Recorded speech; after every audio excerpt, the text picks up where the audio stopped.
All right, welcome to Repair Shop Wrecking. The race is zero. Today we have Phil Medico. He's the head service advisor at Garrett Auto and Truck. We have Jake as our swing guy. Sometimes he's at Garrett Auto and Truck fixing trucks, doing mechanical work, and lately we moved him out to the body shop because we needed a trailer guy, wiring and stuff like that. We started doing trailer repair here. God, am I talking fast today? Must have been the chocolate because it's not the cocaine, right? So welcome, gentlemen. Thank you. So today I figure we're just going to just basically talk about culture and tell some funny stories about some of these guys because, you know, I put a post up like, you know, that thing with that kid that couldn't do the alignment that said he could. I mean, it's gone viral like 4 times. And everybody says, a lot of the guys my age and stuff are like, yeah, that guy's a bitch. He's this, he's that. But the younger guys are like, you're toxic. Your shop is toxic. You should have hugged him and kissed him. The boss is a bad guy, you know? Did you really? I had a guy that couldn't even spell last night, basically, insult me by not spelling very well. I had to freaking get my Ovaltine decoder ring out, which young guys don't know what that is. Okay, that's from the Christmas story. And to see what he said, and he basically said, did you ask him to put air in the tires before he did an alignment on the work order? I'm like, yeah, you just probably need to just stop talking, to stop posting stuff. So let's just, any story you guys could think of, we could talk about anything you guys want. I just want this to be a fun podcast today because, you know, now the one thing I learned is we have to give context because we don't give context. People get sad and they say, you didn't give context. So you look like a big meanie when you say stuff. So we all know how sensitive I am. So extremely sensitive. Well, one of my favorite stories was the guy we hired to be under me as a lube tech and to learn. And he had the oil filter wrenches that are like the claw, the 3 prongs, which if you get into any coolant filter, it's going to be seized on there. And if you use that, you're going to crack the filter. And I remember I was in the bathroom. This kid comes in covered in coolant. I just pulling on my mouth. I can't get the filter off. He's like, are you using your little claw thing? He's like, yeah. I was like, well, what the fuck, dude? I told you not to. It's the #1 fucking rule. You use a strap wrench. This turned into a whole ordeal. And then he wanted me to do it. I was like, no, I'm not getting covered in coolant. You're already soaked. So I'm not going to make 2 of us get under there and figure it the fuck out. And then he ended up quitting a week and a half later after that. because you're not sensitive to his needs and didn't want to do his job, or why do you think he quit? Oh, he just had no intestinal fortitude, I think. Fortitude, that's a new one. Is that a Marine Corps term? Yeah. Because we all know you're a jarhead, right? Or a cran eater, what do they call you guys? Yeah, all of the above. You name it. So do you think that the culture at our shops is we're so mean to everybody they quit, or do you guys think these guys are so sensitive, or they oversell themselves when they come in, or what are your thoughts on that? I think they have the confidence for the interview, but they don't have the confidence in their work. And then they know the standard, but as soon as they get called out on not working up to that standard, then it's an issue because they're not used to being disciplined, which is, I mean, that's just going to trickle down over time and you're just going to get shitty employees. But if you don't have a standard, you don't live up to that standard, then what the fuck is the point? Right. That's exactly it. And we charge a lot of money for what we do. And we do very good work. We have a good reputation. And we tell these guys that when in the interviews that, hey, we freaking, we give sterling service here, but we charge a lot of money. So can you handle? Absolutely, So what's your favorite story, Phil? Well, there's a few stories. I mean, knowing me, my memory is horrible. So I like to have a lead in on that. But following up on what you were just saying about our culture, I don't think people understand how serious you are about quality. You want good work to be done, and you are very damn serious about it. I don't think there's none other shops that I've ever seen that actually maintain the rigorous standards that you apply.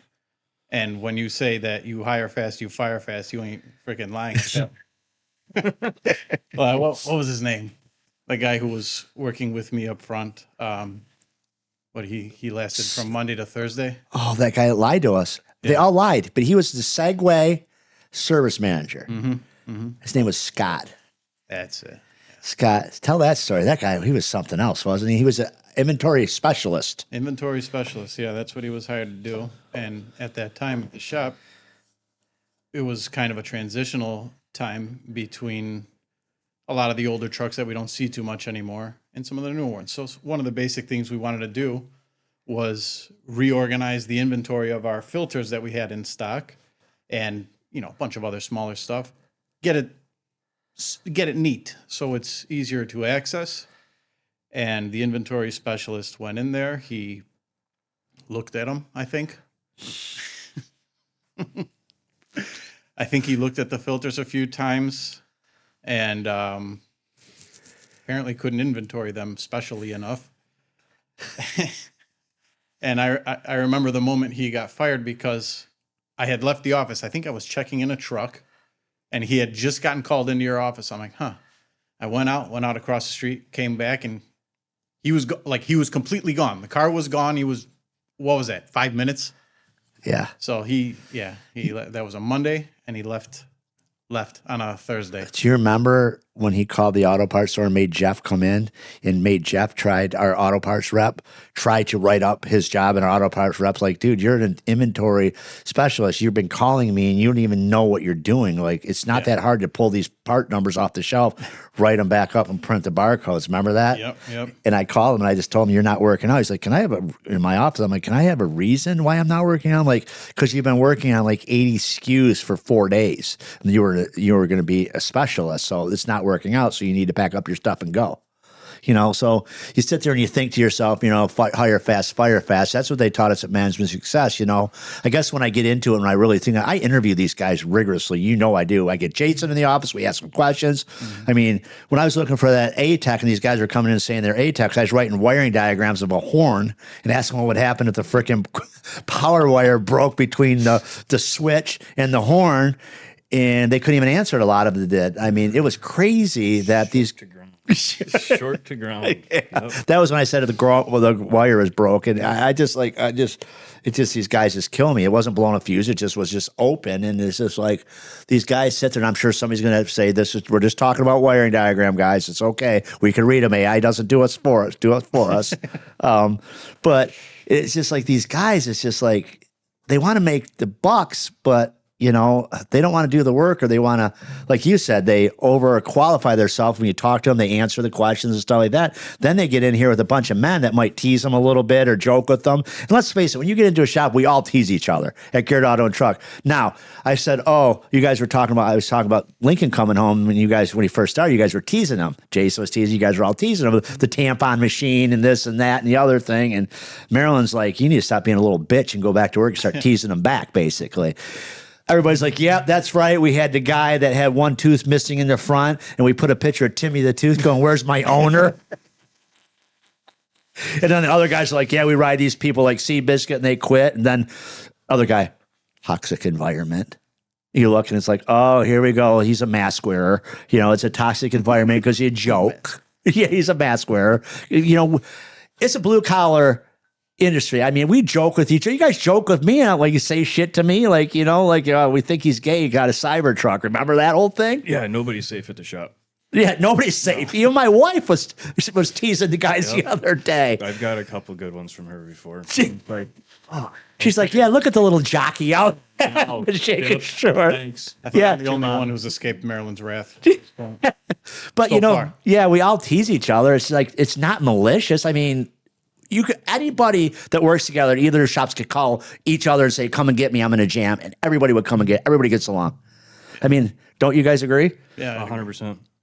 But I believe our culture is we have a lot of like-minded people. We all freaking like guns. We all like freaking Trump, and I think if you put one guy in the mix, it causes a problem. We had that one guy, but he ended up quitting, but he went off to the left and he just didn't fit in with us, and it's just, it is what it is. And I think our culture and our companies are healthy, personally. Yeah. I think it's a fun place to be.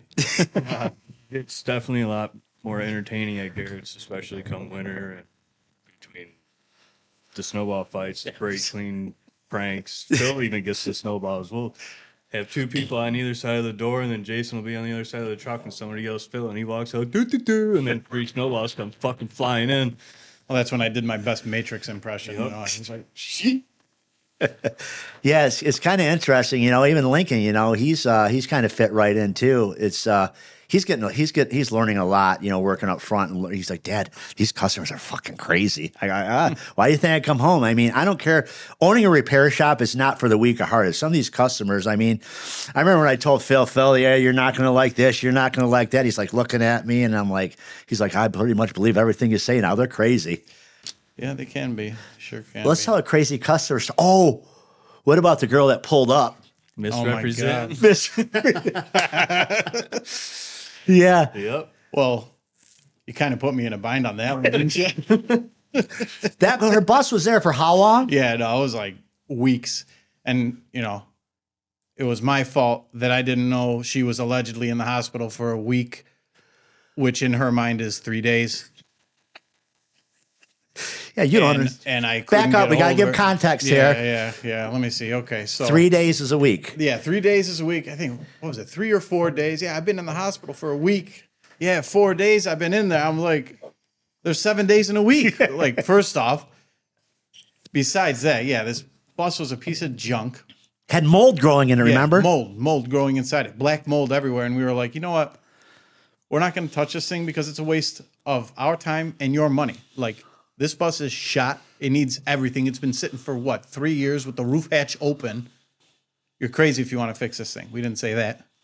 But after time went by, the thing was still sitting there, and we needed to get it out of the way. It's taking up too much space. We're going to start charging you storage, leaving messages, texting her, everything. And she's like, you should have. She eventually called back once she got the threat about charging storage, and she's like, well, you were trying to call me on this number all the time. This is my work number. I've been in the hospital for a week, for 4 days, or whatever. I'm like, what? A week is 7 days, ma'am. And she's like, it doesn't matter, whatever. Got the whole thing. I'll have to listen to the phone call again for memories. But she called at one point. I had it on speaker, and Kevin was next to me. You were next to me. And I'm more cordial on the phone with people. I tend to be. Kevin cuts to the chase a lot quicker. And now, pre-context, this has been going on and off for 3 weeks. Yeah. Okay, the phone calls. So it's been going on and off for 3 weeks. I got a longer fuse. Kevin was just like, it's time. So Kevin took over. So basically, you need to get your bus out of here, and right now, today, or else we're going to start charging storage on it, something to that effect. And the lady started wigging out, even though she knew she needed to take it anyway. Starts freaking out about it.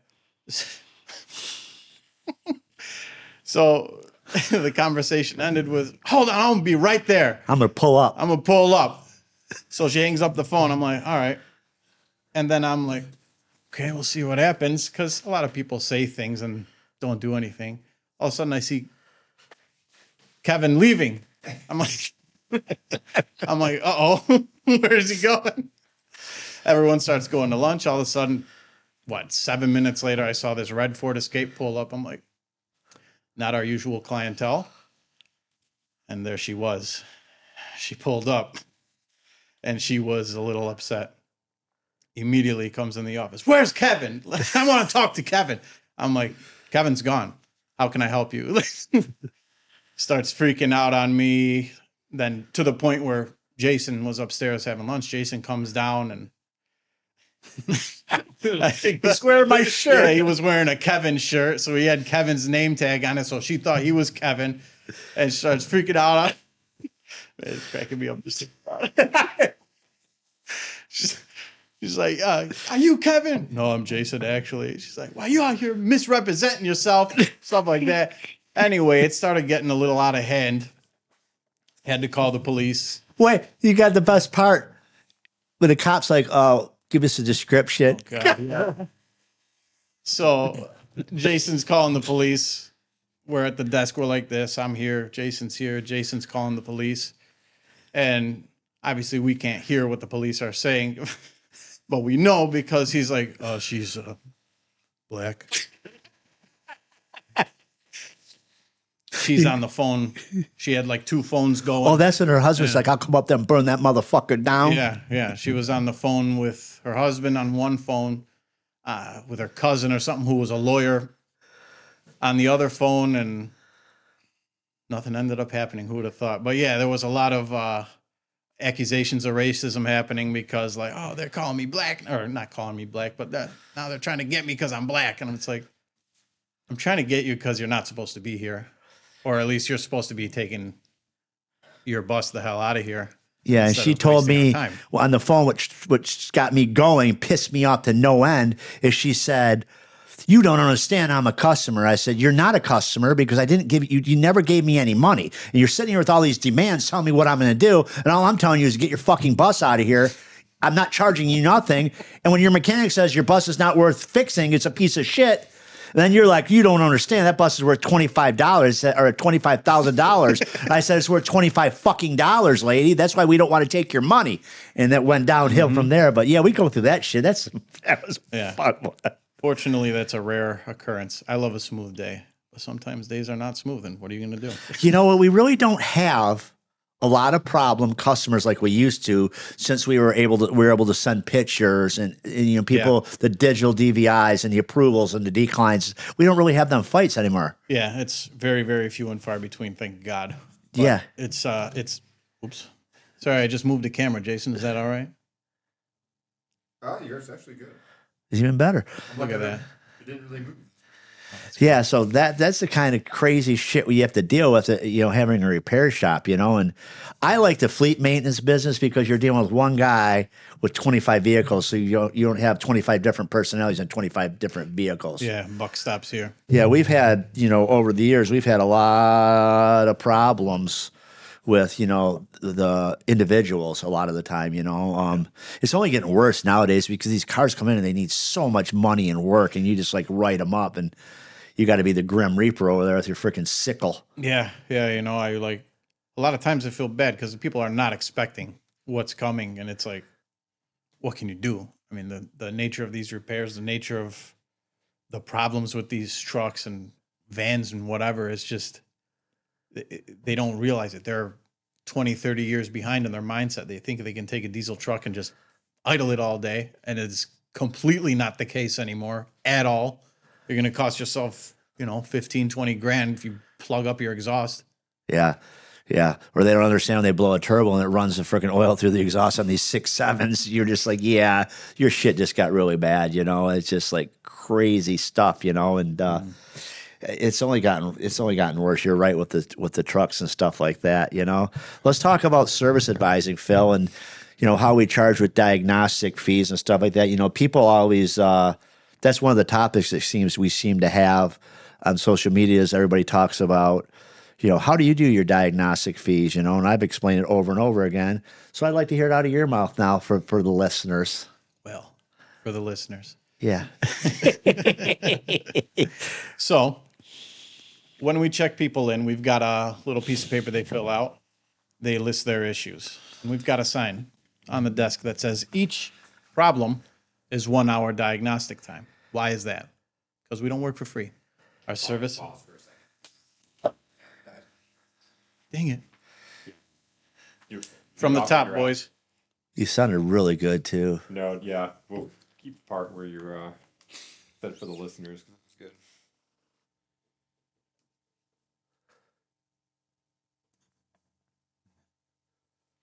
Wow.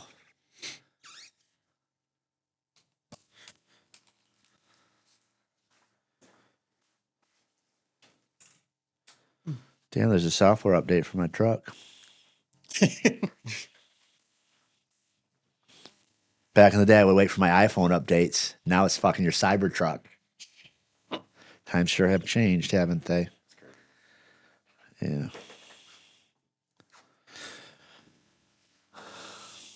Did you use them cameras or them batteries for the last guy? So they didn't have one go bad. Yeah, no. I didn't switch it before. I switched it, but Mm-hmm. Mm-hmm. Good. All right. Take two. Take two. good sign. For the listeners. Well, so when a customer comes in, we have them fill out a little sheet with their information. If they're a repeat customer, obviously we got their information. We just verify it, make sure it's all still the same in our system. But we have a list of what they need. Each item is 1 hour diagnostic time. That labor rate depends on what we're working on. If it's a trailer, it's one thing. If it's a truck, it's another thing. If it's an RV, it's another thing. If it's maintenance, it's another thing. Each diagnostic issue, besides anything diesel engine related, is 1 hour of labor time. The reason for that is because we don't work for free. The entire point is that we're here to do work and get paid. And diagnosis, believe it or not, is actually work.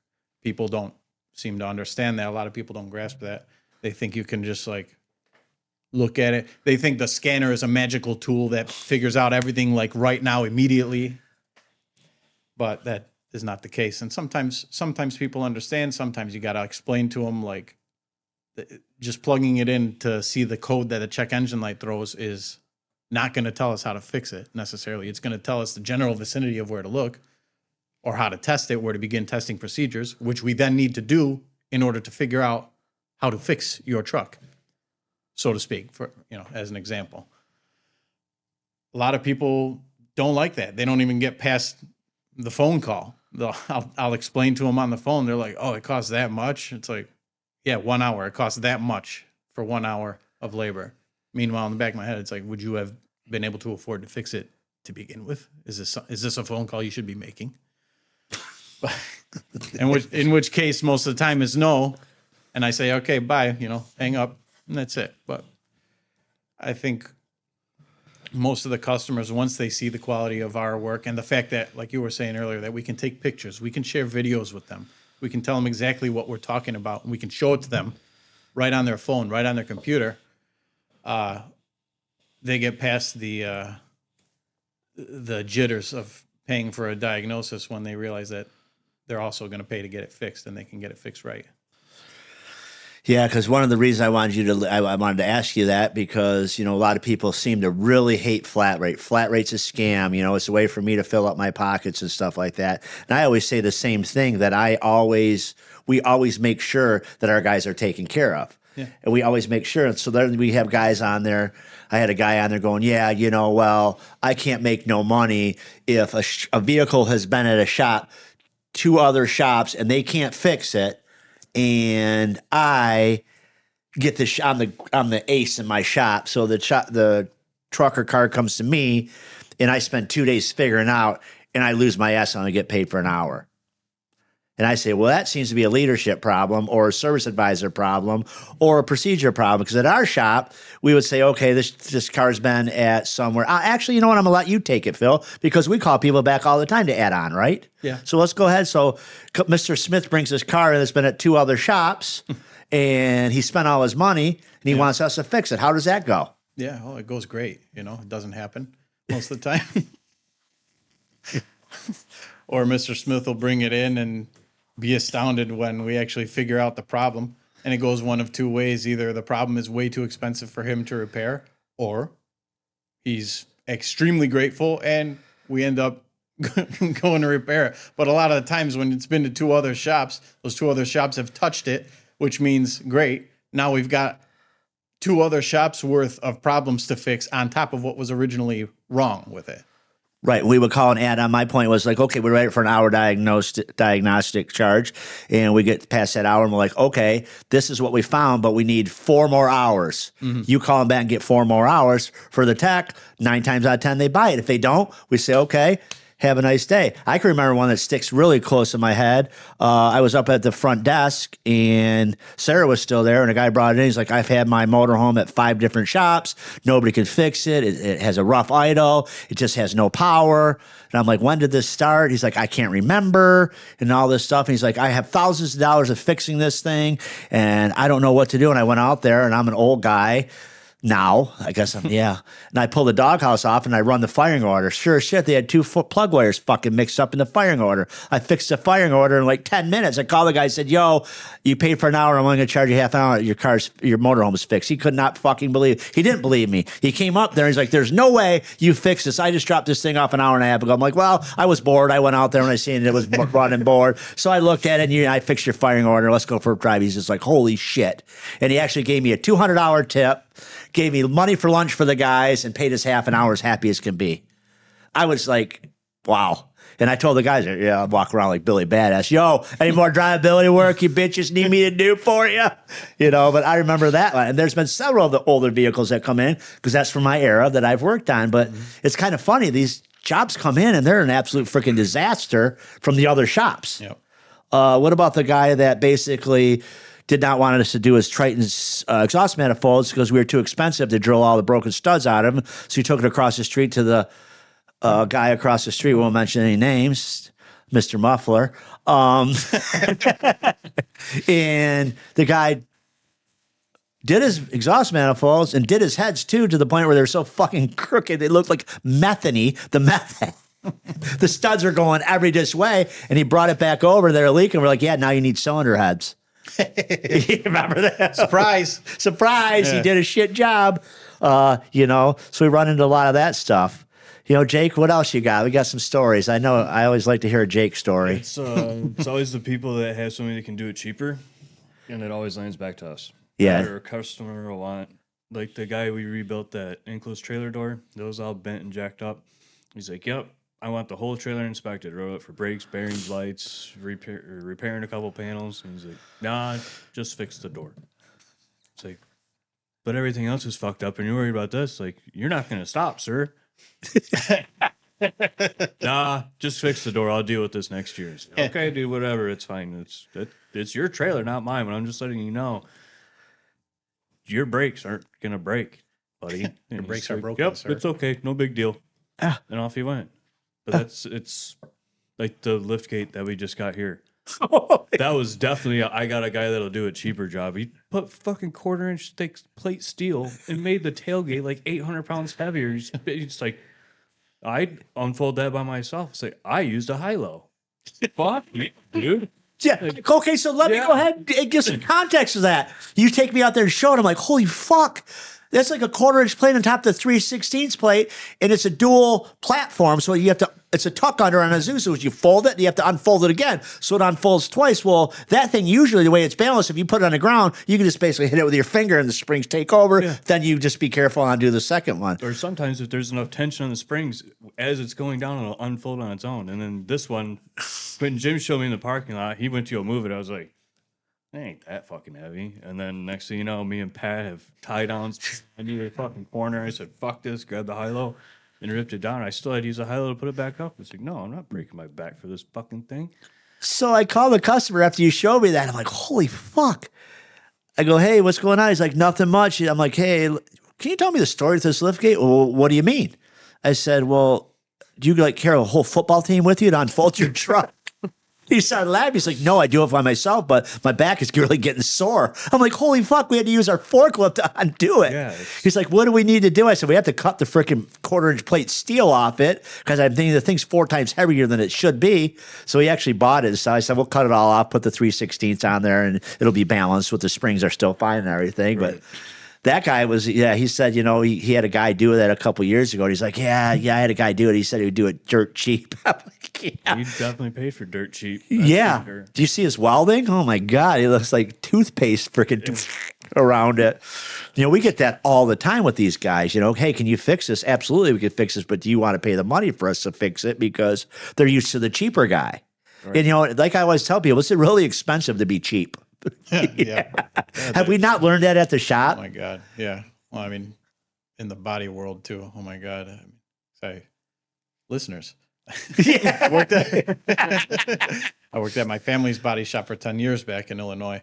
So I've seen a lot of people now, especially now that I'm in the mechanic world and I've been in the body shop world, 9 times out of 10, the cheaper route ends up being about 3 times more expensive, would you say? Oh, absolutely. It's insanity what goes on.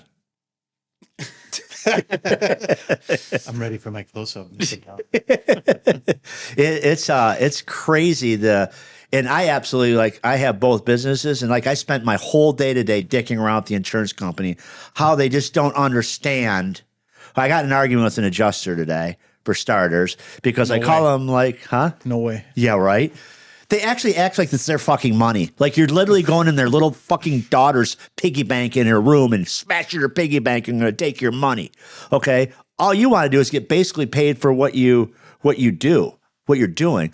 So we have a job in here. It was a shitty right. So the shitty right ended up being $32,000. Well, we take it apart and we decided, well, you missed half the thing. The axle housing's bent. The tabs are ripped off. The springs are broken. So it's another $13,000.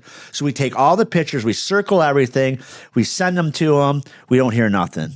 We call them back. We're like, yo, did you get the supplement? Yeah, but I can get by here this week. Well, meantime, this truck's in the shop, and this is a brand new 2025. The customer wants his freaking truck back. So fast forward, it's been 2 weeks. We sent him the tow bill. We had to have the rear axle was knocked out. So we had to have Hadley's tow it in the building, and the tow bill is $385. So we send that, and we get the supplement. We get the supplement back. We don't hear nothing on the tow. Jim calls him this morning. He's exasperated that we're calling. I can't believe you're calling. Hey, first of all, where's the $13,000 supplement? Well, we're not going to give you the check till we get all your invoices. I said, oh, this is a trust issue. He's like, I don't know why you're being combative. I'm not. You don't trust us. But you expect us to trust you and the insurance company when you rewrite our stuff and this and that. And I said, how about getting paid for that tow bill? You got that invoice. It's $385. He's like, you're going to call me for $385? I go, well, did you put your 20%? Insurance company doesn't put 25% on that tow bill or 20% on that tow bill. This insurance company doesn't. Said, okay, so I'm supposed to pay the tow company. I'm already losing money if I put a stamp on an envelope. He's like, no, you're being ridiculous. The motherfucker had the balls to say to me, you're making enough money at a 25% markup on parts. I go, how do you know what I'm making? 25% markup? That's not even real, honestly, truthfully, worth getting out of bed in most cases. Like 25% markup is not shit. You cannot sustain a shop. Now that you know your numbers, you couldn't stay in business for 25%. Absolutely not. And he had the balls to say that. I have a lot of stuff to do. I'm not going to argue with you. You're yelling at me. I said, first of all, anybody that knows me, if I was yelling at you, I'd probably come down to your office and yell at you. Number one, because you're not very far down the street. Number two, I'm not yelling. I'm passionate. I said, I'm passionate. Italian. Look at that. Yeah, I'm passionate about, you don't worry about my money as much as I worry about my money. It's okay for me to put $385 on the street, pay the other $20,000 for the parts. Now I'm going to write a check for $13,000, only to have to argue with you when I get my invoices after I buy the parts and pay for them, what you're going to pay me for the money I've already spent. And I thought to myself when I got off the phone, I'm like sitting there in the office fuming. I'm thinking, this is the most fucked up business ever. The collision business is fucked. And the reason why it's so fucked up is the insurance company sends you the customer, shows up for the work. The customer in his mind is like, yeah, well, I got that little dent right there in my front bumper, but I'm going to tell the insurance company it's that's bad, this bad. And by the way, can you take care of my deductible too? Because I gave you that work. You didn't give me shit, right? Yeah. So then the insurance company, you write an estimate, or they send an adjuster out. You write an estimate. Say your estimate is $3,000. They send it back for $900 fucking dollars. We're not paying this. We're not paying that. This is upon receipt. This is upon receipt. Oh, we did your estimate, and we're going to send it to you. Go ahead, buy the part here in bumfuck Idaho for $4 cheaper, but there's $85 shipping on top of it, and it's a 6-week lead time. Yeah. Okay, and then when that part gets here, if it goes bad, you need to warranty it. You didn't put a good part on, even though we picked where the part is. It's crazy. And, that's a little bit exaggerated, but people, for the listeners, they get the idea. You know what I mean? Yeah. No, it's true. I mean, when I would order stuff from my family's body shop, M&V Auto Body and Sales, Schiller Park, Illinois. Quick plug. Welcome. Oftentimes you'll go down the list and you'll see at the end of the estimate, you got LKQ, you got some scrapper in Idaho, you got a couple Keystone parts, this, that, and the other. Oh, and this one on eBay. Not really from my eBay, but for example, you'll call the place in Idaho with the scrap part, and they're like, I haven't seen one of those in 7 months. Okay. So they've got like obsolete databases or something. I'm not an insurance guy. I don't know what they got. Amazon now, apparently, if you go to the chat boards, they're fucking quoting parts off Amazon now. The insurance companies are now. Get that shit primed. No shipping in your garage tomorrow morning. Tucked under your pillow at night. It's insane. You know, going back to Jake, let's talk about freaking where you got your mental fortitude, the Marine Corps, right? Let's talk about what they did to you in the Marine Corps to make you the freaking man you are today. Because I'll tell you what, you could take an ass chewing like nobody I've ever seen. Yeah. Get your ass chewed, and you know what choice to fucking so you sign your life away, so you're government property, and there is no. Well, there might be now. I don't know. Everything's fucking changed the last 6-7 years since I've been out, but yeah, you get your ass chewed, and there's like, well, I fucked that one up. Let's go fuck something up again, and it's a learning curve. But like, you're going to fuck up. It's no like, and you learn it in boot camp. Like, a drill instructor will fucking find the slightest thing wrong, and you just get fucked up for no reason. You'd be standing next to a guy that's fucked up, and they're like, "Hey, come on, you're buddies today," and you're like, "Fuck." Yeah, but it's a lot of it that I learned was accountability. And obviously you have to deal with people. Granted, there's been some times that I spoke out of line, and a couple of times I was not aware of who I was speaking to. But, yeah, it's just like the intestinal fortitude and learning how to take an ass chewing. And it's not even an ass chewing, it's constructive criticism. And it's just, and also, a lot of that applies to leadership too. Because if you have shitty leaders that slime through the cracks and they stay in because they're not good at anything else in the fucking outside world, which is, I don't know what to do, so I'm going to join the military. A lot of people are like that. And you can tell that by the Marines that are under them. So it's good leadership goes a long fucking way. So if you're a shitty boss, you're going to have shitty employees. And I've seen that with some of the companies that we deal with, or even just out and about. Just like, you're okay. I see where you're coming from. Yeah, some of the way these employees come into our shop and talk shit. Yep. Or act like complete assholes. You know, then you find out their boss is an asshole. You're like, well. The culprit. The culprit. Yeah. I feel like even a good employee in the beginning, if they've got bad leadership, they can just, if they're not like really, really serious, they could easily waver. Yeah, we'll talk about Mr. Unknown, who ended up quitting after all them years. People said, you know, that was my fault. It was poor leadership. I was a guy that changed. You know, I broke his back by just taking every last ounce of his soul and all that shit. And I'm just like, you know, that ain't the case at all. I let him walk out on his own terms, even though I should have freaking probably got rid of him a while ago. It is what it is. You know, you can't put everything on social media because it's none of people's fucking business. And you know what I mean? You can talk on a podcast, but you can't talk shit in depth about these people. So you just kind of skim it. You only can give so much context. But let's go to the alignment, the front end specialist that we hired that, you know, we skipped over that back there.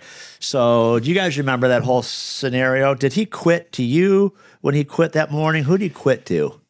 Because I came in and he was already gone. That was to Jason, because that was April Fool's was Monday, and you came in Friday as you were leaving. You're like, don't fuck with me on Monday, just because it's April Fool's and somebody's quitting. And we're walking in the shop, and the guy calls Jason back, and I'm looking at Jason, I'm like, what the fuck was that about? He's like, he said he doesn't want to work here anymore. I was like, you know, Calvin's going to be pissed if he finds out you're fucking with him. He's like, but I'm not fucking with him.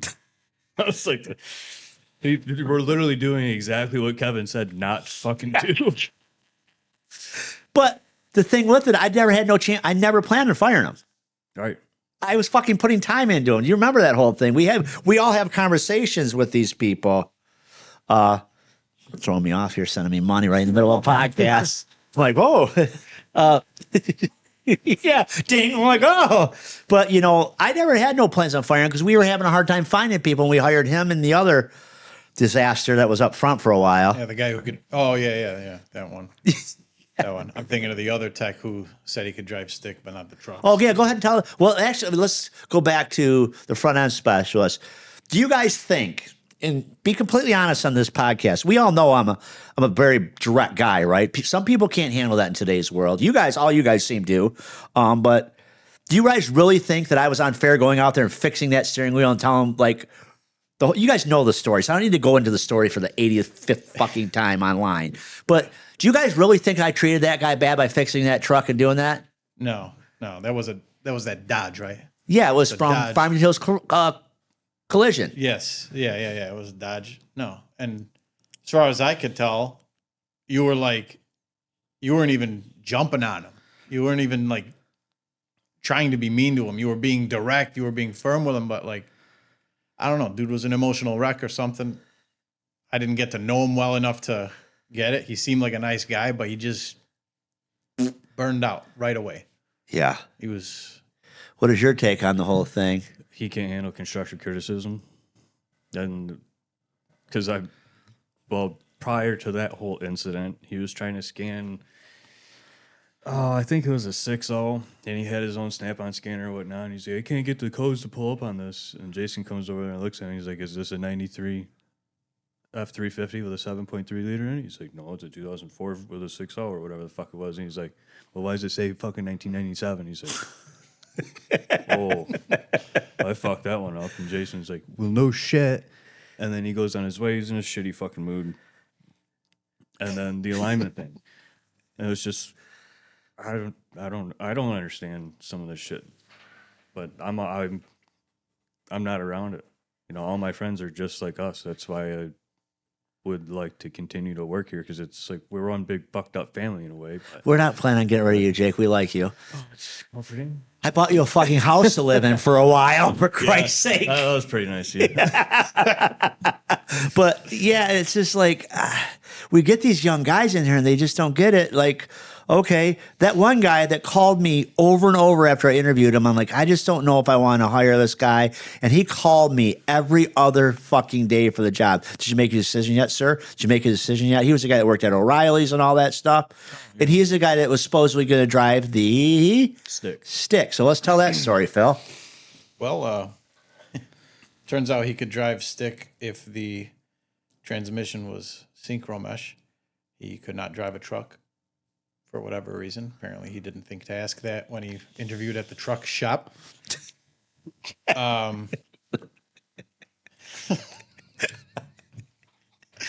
I was saying earlier, I don't remember if it was on camera or if it was in the back office when we were talking. I just so happened to be showing Lincoln our collection of funny surveillance footage, and one of them was him. I titled it whatever his name was goes off roading. He had a Freightliner that he was trying to put on the one lift right next to the office, and I'm with a customer in the office, and all of a sudden I could see it. There's a window right next to me. I can see him pulling up. It's kind of a steep slope, so people get spooked. And then I heard click, boom, like, and I was like, got up right away. I went over there. Did I just ruin your TV? No. Okay. Went over there, and he's like freaked out. He already knew it was kind of thin ice, but it's like, you know, like, it's not like we're not allowed to make mistakes at the shop as long as we own it. You know, made a mistake, we'll get past it. So I like ran in there. I'm like, hang on one second to the customer. I ran in the shop. I'm like, hey, chill out. Tell Jason we're gonna help you. We're gonna jack this thing up. Thank God nothing got destroyed or anything. It landed right on a strong part. Got it back on the lift, whatever. And the customer in the office was like, that kind of sounded expensive. I'm like, no, I don't think it was. Like, but anyway, so he was already, like I said, kind of thin ice because he apparently couldn't drive a non-synchronized transmission. He wasn't necessarily a very good technician. He seemed really hyper. He had a lot of energy. A lot of it was negative. And then he did that, so he was really spooked. And I forgot what he did. What did he do? Do you remember what he did to, like, really, like, get Jason pissed off? It was the stick part. Oh, that's what it was. Yeah, he couldn't bring something in. He couldn't pull in. I had to bring it in. And Jason's like, you said you could drive stick. He's like, but not a truck. He's like, what's the fucking difference? Yeah. One's 26 feet long, one's 12. What are you going to do? He's like, well, I didn't really expect to work on big things like this. So then Jason obviously is just like, dude, okay, well, you know what you were getting in for. Like, why didn't you say anything? Why did you lie to us, essentially? And then we all go to lunch, and then we walk back downstairs, and then Nick's like, Nick said to Jason, like, what'd you say to whatever the fuck his name was? Like, he's really upset. And he's like, nothing. I just talked to him about not being able to drive a stick. He's like, oh, I think he's quitting. And he just walked out. Yeah, that fucker still has my oil filter wrenches too, little dick. Yeah, he locked it. He grabbed his shop supplies, locked his toolbox, and he didn't come get it. So then he came back like 3 days later with his friend. Didn't come to the shop, nothing. Just grabbed his box. And, well, I mean, it was a U.S. General roll cart, so it wasn't really much of a box. But, yeah, loaded up and dipped out. You know what the people on line are going to say? Jason's He's mean. a bully. He's a bully. He makes a God-fearing man. Leave that man alone. Yeah. Jason is just like me as far as bluntness. It's like if you tell Jason I could drive a stick, that means you could drive a fucking stick. Right. The bottom line, if you ask you, can you drive a truck? Yes. You know, Phil's one of the only people, that I've said, hey, can you drive a stick? He said, fuck yeah, I could drive a stick. I could drive a semi-truck. I could drive a tractor trailer. That's what I used to do. And fucking hey, he does. He really do. Congratulations. Like a lot of these guys are like, can you drive a truck? Fuck yeah, I can drive a truck. And you're like, okay, pull that in. That truck? We're a fucking truck shop. Like they really do. I mean, they lied. I mean, over the years, you know, people have to understand something. You do end up getting a little bit jaded after 35 years of what I've been doing and having people lie to you and you interrogate them like you're fucking KGB. I swear to God, in a job interview, you want to put a fucking bright light on them so they're sweating and stuff like that and ask them a million questions and they lie like they're great. Like they could pass a polygraph test. Then you get them in the shop and they can't do anything. It's crazy. Or they could do it, but all of a sudden they become sad if you say anything. You know, I'm making you sad because you can't do this, you can't do that, but you told me you could do it. So do you have to look at everybody when you're doing a job interview nowadays and you're like, can you do an oil change? Yeah, I could do an oil change. You're a fucking liar. What do you do? Prove it, damn it. Yeah, prove it. We need you to work here for 3 months before we're going to pay you. Like, that's what they call internships. You know, like, what do you do? I mean, you've seen it. It's insane. We've seen it with the parts guys. All of our parts guys that come from O'Reilly's, AutoZone, that guy, all these people, they're all freaking guys that are like freaking their 70s and 80s because they can't even keep young kids. And we had the young kids from Autobay. Remember, they'd be sitting out in the parking lot taking naps and shit? Yeah. Routing. Yeah. You're like... Dude would be hanging out outside. I'm like, look outside. It's like 20 minutes after the dude came in. And that's like 10 minutes after he pulled in. He comes in with the part. You sign it. 20 minutes later, you look outside. Is that the same guy? Yeah. Remember who? Yeah, I think it was Routing. Yeah. No shade on Routing. Yeah, but they give us pickles. Yeah, they get and chips. And chips. But yeah, it's like nobody can get any help. It's kind of like sad that, you know, even the basic jobs, you know, even what about 1-800-RADIATOR sent fucking DoorDash with a radiator? Remember? Oh, I felt bad for that guy. I am a Nazi about invoices too, because we watch our invoices and, you know, we do everything very precise at our shop. So guy comes walking with a fucking radiator, 1-800-RADIATOR. Where's your invoice? What? You came out of the office for that because I remember I was in the shop. Like, hey, where's my fucking invoice? I'm like, oh, this guy is not going to have a very... Yeah, I get yelled at by my wife if I don't have an invoice. So Phil has to receive the part, so it flows through the QuickBooks. And I start talking to the guy. I'm like, yo, where's the invoice? What? Where is the invoice? What's an invoice? It's the bill for this freaking part here. And I'm like, is this your first day or something? He's like, I don't have invoice. I don't carry invoice. I'm like, let me get this straight. Marv, the owner, said, take this fucking box with this radiator over to Garrett Auto and Truck and don't give him an invoice, whatever you do. He goes, sir, I'm DoorDash. I go, fucking DoorDash? I go, I'm not fucking tipping you. So I call Marv. I go, you said DoorDash? He's like, I don't have nobody else to bring it. I said, you call DoorDash, you're like, yo, want to order a radiator? Like, apparently that they cannot find help, so they hired DoorDash to bring you parts. Once in a while, Napa sends DoorDash. That's Actually, insane. More often than not, Napa's one of our lesser suppliers, but like more often than not, we get DoorDash from Napa, which is... And I mean, it's a fascinating use of DoorDash. I guess it's cheaper than guy. And I will tell you, I am that guy when they're like, would you like to give me a tip? Where's the zero? You made me a coffee with your liberal arts degree that I paid for. I am not giving you a fucking tip. You're right. Everybody wants a tip nowadays. Yeah.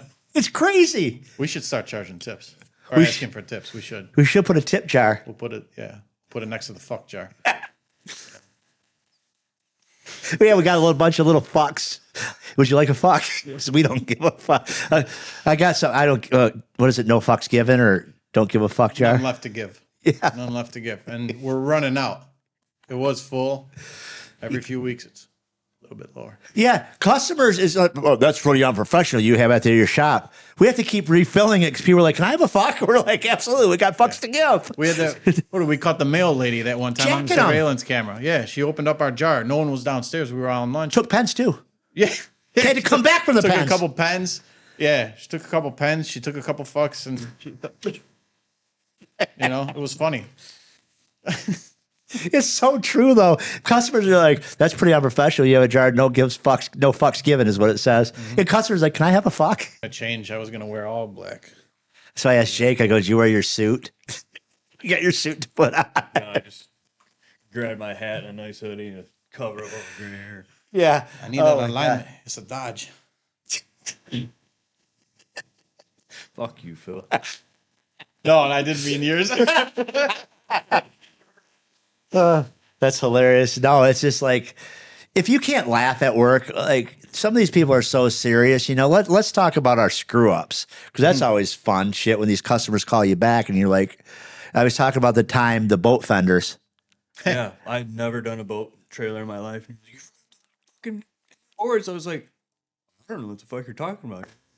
They weren't The there. fuck? It's like, okay. They- All right, I guess. Okay. The guy calls me and goes, "You just got done my boat trailer?" I'm sitting next to Phil. Phil's like, looks at me and I'm like, "Yeah." He's like, "You didn't put the fucking inner fender liners on." I'm like, "Really? That's weird. Send me a picture." He goes, "I'm fucking pissed." I go, "Send me a picture. I'll take care of it if we left something off." He sends me a picture. I'm like, "Holy fuck, you're right. That's screwed up. Can you bring it back?" But I'm mad. I go, "I am too. You got to bring it the fuck back so I can fix it." All right, you know what? I'm not going to write my negative review right now. I said, "Okay." So he comes back. I'm like, "Jake, you're just like, oh." I go, "There's supposed to be Yep, I'm there." like, Yeah, boat guy. yeah. Well, you are now. You live on a lake. You went from the country. You're a lakey now. Does that make me a Burby? Because you live in suburbia That's right. and drive a Tesla. Yeah. A lot of Teslas in your neighborhood. There's like two of them, but they're older than mine. Do you got wave They to them? probably got the single motor. Broke ass model. Yeah, let's talk about that. Let's talk about the Teslas, how that whole thing freaking unraveled in the shop. So Let's talk about me hating them. yeah. All right, good. You had been a hater. I had been curious about them, but I always thought they were kind of ugly, which maybe they are. Maybe they are. But you always hated them, but you were like, I remember you specifically saying, "Nope, I'm 100% a gas whore. I will never own an electric vehicle." That was in 2022. And there was an evolution that happened over the next 2.5 years where your buddy Shane had a Model S or something like Yeah, that. he got a Model 3. Model 3. Yeah. Model 3. And, whatever. Then he got the Cybertruck. He got the Cybertruck, what, maybe March or something this year? Well, Elias's first birthday party is when Shane came over to Jordan Johnson and I drove it. Because I remember I had gone to a wedding in Oklahoma and I got a rental car and I got a Hyundai Ioniq 5. And I was like, you know what? I want to try an EV. I want to see what it's like. I had driven a Lightning around the block, which was sick. Yeah, we drove that thing all over, didn't we? When we had bad boy. That sucked quick as hell. But to the speed limit, of course. And I wanted to run an EV and just see what it was like.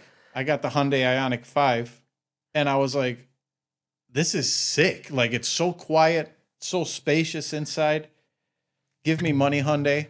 And it was really enjoyable to drive. And I was like, I think I want an EV. Like, who am I? And then at some point soon after that, because I was gushing everyone about it, and then Kevin happened to drive the Cybertruck a little while later, and he was like, still not going to buy one. Everyone else, you don't know this, but we know the Kevin algorithm. When you say you're not going to do it, you're probably thinking about it.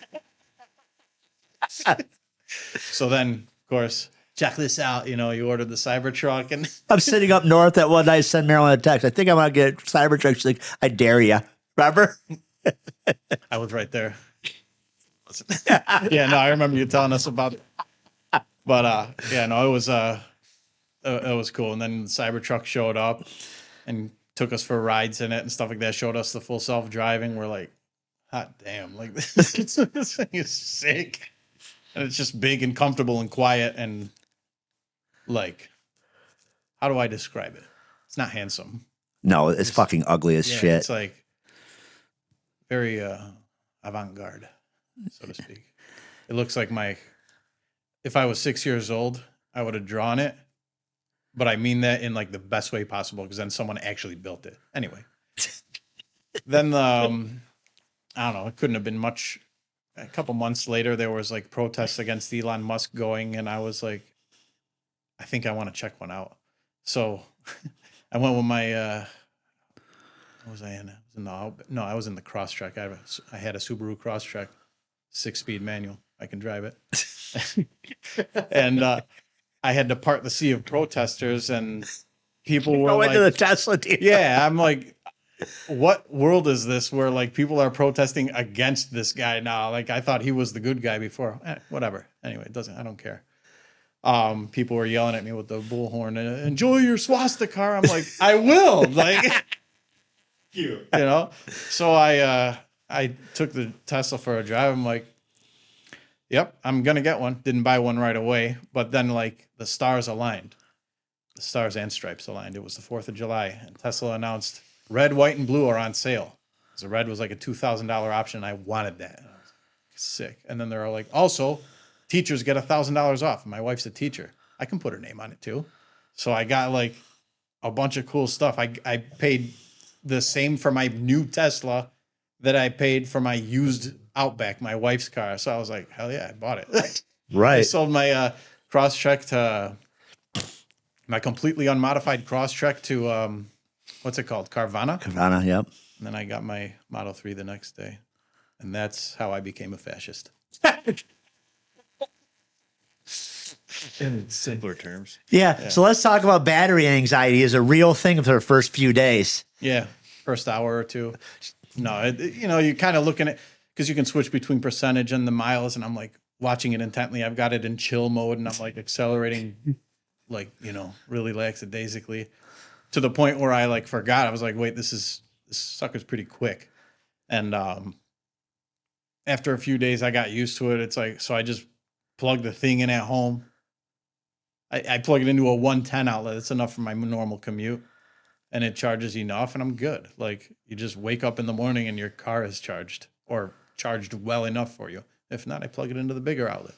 If not, I go to the supercharger. Well, Garrett Auto and Truck is EV. Garrett Auto and Truck is EV friendly. We have a level 2 charger for staff if they need to charge their EVs, because we are fascists. It's true. So we like to take care of our own. Elon. So Elon.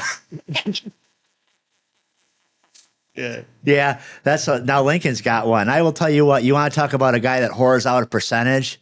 My son, he's like, Dad, what's the thing I should not worry about with my Tesla? I go, don't worry about the percentage like everybody does. He calls my wife one day, yo, I'm rolling in at 1%. Move your car so I can charge. I had to turn off the notifications from his car. The little fucker will not do software updates, and it'll be like, you're in low power mode. You have 3%. Plug it now. And I look, and the little fucker's going down the expressway 70 miles an hour. What? What? I'm like, yo, are you going to charge your car? Yeah, when I get home. I'm like, dude, you got 3%. He's like, yeah, it says I could be there with -1. It lies. I'll be fine. Oh, my God. I like to keep a decent state of charge in case I got to go somewhere. But yeah. living on the edge. I'm not an edgy guy. Yeah.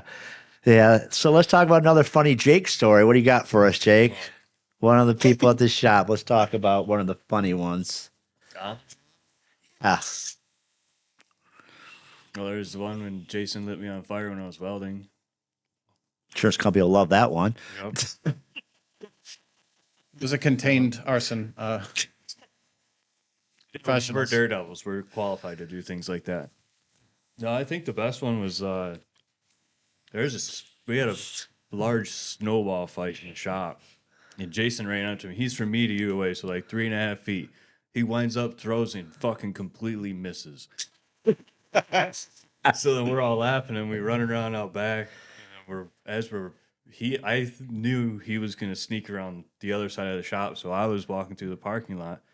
And it had just snowed, and it was slicker than shit. And I took a fucking step, and it was like Looney Tunes. My feet were going so fucking fast that thank God I didn't go up in the air. But I was laughing, and I'm staring at this guy, and like, this is gonna fucking hurt. And Jason, thank God he was crying himself because, it could have been terrible.